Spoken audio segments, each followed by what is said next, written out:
Hey everyone, and welcome to This Explainer. Whenever we hear the words artificial intelligence, our brains almost instantly jump to a scene from a science fiction movie, right? We picture machines with minds of their own or some kind of highly advanced digital magic. But right out of the gate today, I want to completely dispel that myth. We're going to look under the hood and see exactly how these systems are actually built. And it turns out, creating an AI application isn't magic at all. It's just a highly structured, incredibly fascinating journey. At its absolute core, AI is simply a human-made system that learns from data. It gives machines the ability to perform tasks that would normally require human intelligence, things like recognizing patterns or making complex decisions. So, honestly, think of it less like building a sci-fi robot and a lot more like setting up a really advanced science fair project. You start with a very clear, specific goal, and you follow a strictly defined set of steps to achieve it. Okay, let's dive into this. Here is our recipe card for understanding the whole life cycle. First, AI versus automation. Second, defining the goal. Third, the crucial ingredients. Fourth, teaching and testing. And finally, graduation and beyond. Section 1. AI versus automation, knowing the difference. Before we can even begin to define our problem, we have to stop and ask a very important question. Does every problem actually need an AI solution? Because a lot of the time, simple automation is perfectly fine. Let's use a super relatable example. An automatic car wash. A standard automated car wash just runs on fixed rules. The car rolls in, the water sprays for a fixed duration, soap goes on for a fixed time, and the brushes rotate at one programmed speed. It literally does not matter if you pull up in a tiny, mostly clean hatchback or a massive mud-covered pickup truck. The machine does the exact same thing every single time. There's no learning there, no decision-making. That is just automation. But an AI-based car wash? Well, that system would use cameras to scan the car's exact size, detect the precise dirt level, and then actually adapt its washing actions. It would adjust the water, the soap, and the brush speed dynamically on the fly. AI replaces those rigid, fixed rules with learning, adaptation, and smart decision-making. Section 2. Defining the goal. The 6-step map. Once we know for sure that we absolutely need the adaptability of AI, we begin our structured journey. And this brilliantly illustrates the entire 6-stage map we're going to build step by step. This isn't random guesswork, guys. It's an iterative framework designed to build a smart system completely from scratch. We start by defining the problem, then we collect and prepare data, train the model, evaluate it, deploy it, and finally, monitor and maintain it. Section 3. The crucial ingredients. Data preparation. I really want you to think about this phase exactly like baking a cake. If you give a friend a bunch of rotten eggs, sour milk, and a recipe full of typos, well, that cake is going to be an absolute disaster, right? AI is exactly the same. The true magic behind any AI actually lies entirely in the data. These systems learn by analyzing massive data sets. If you feed an AI bad, incorrect, or messy data, you are absolutely going to get bad predictions out of it. There's actually a very famous saying in the tech world for this: garbage in, garbage out. If you want a smart, reliable AI, you literally have to start with accurate, reliable data. Now, we can collect raw data from all sorts of places: sensors, web surveys, websites, or old historical records. But here's the catch. That raw data is almost always incredibly messy. We're talking missing values, duplicate entries, completely irrelevant information. So before we can even think about baking our AI cake, we have to prep our ingredients. We clean the data by scrubbing out errors. We format it, maybe converting messy text into clean numbers and arranging it neatly into spreadsheets. And crucially, we label it. We assign categories like spam or not spam, or pass or fail, so the AI has a crystal clear target to actually learn from. Section 4. Teaching and testing. The classroom.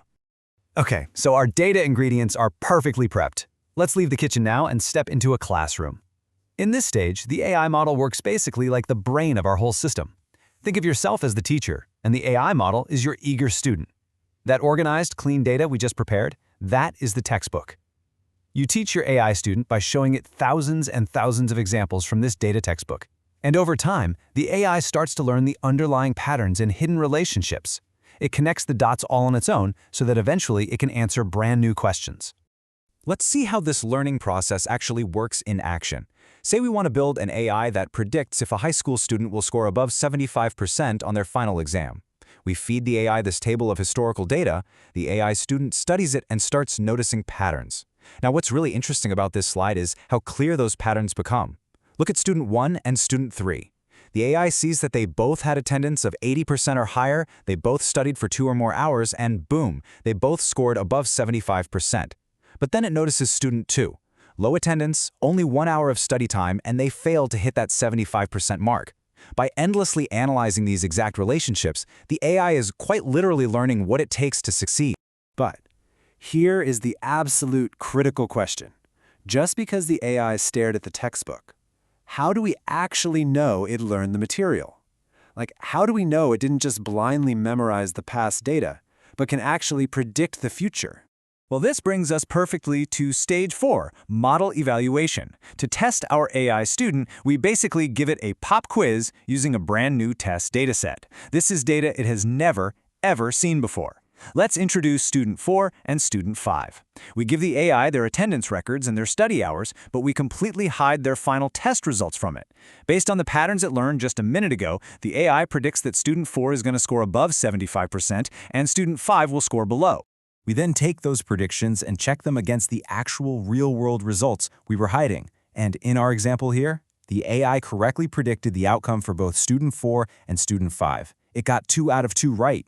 That gives our model a flawless accuracy of 100%. We did it! We successfully built a highly intelligent model. Of course, in the real world, it doesn't always go quite that smoothly. What if our model evaluated 10 students and only got 2 right, bombing the test with a 20% accuracy rate? Well, we don't just throw our hands up and quit the whole project. We move into what's called model refinement. We act like good teachers and help the student improve. We use specific tactics like adding way more data for it to study, removing confusing or incorrect data points, tweaking the model's complex internal settings, and then simply training it all over again until that accuracy score finally hits a level we're happy with. Section 5. Graduation and beyond, the real world. Okay, so once we are fully satisfied with our model's accuracy, the AI is finally ready to leave the classroom. Stage 5 is model deployment. And you can absolutely think of this as graduation day for your AI. It studied the data, it learned the patterns, it aced its evaluations, and now it is time for it to get a real job out in the real world. Deployment simply means we integrate this trained AI into a live software system where it takes in brand new real-world inputs and makes live predictions to actually help everyday users. And these deployed AI models are literally everywhere around us, working these jobs right this very second. When your email app automatically filters out that annoying junk mail, that is a deployed AI model predicting spam. When a shopping app magically suggests a product you actually kinda want, or your smartphone unlocks instantly just by scanning your face, those are all trained, graduated AI models operating in the real world, applying exactly what they learned in the classroom to fresh, live data. Let's move to the 6th and final stage and see how this builds into a continuous, living cycle.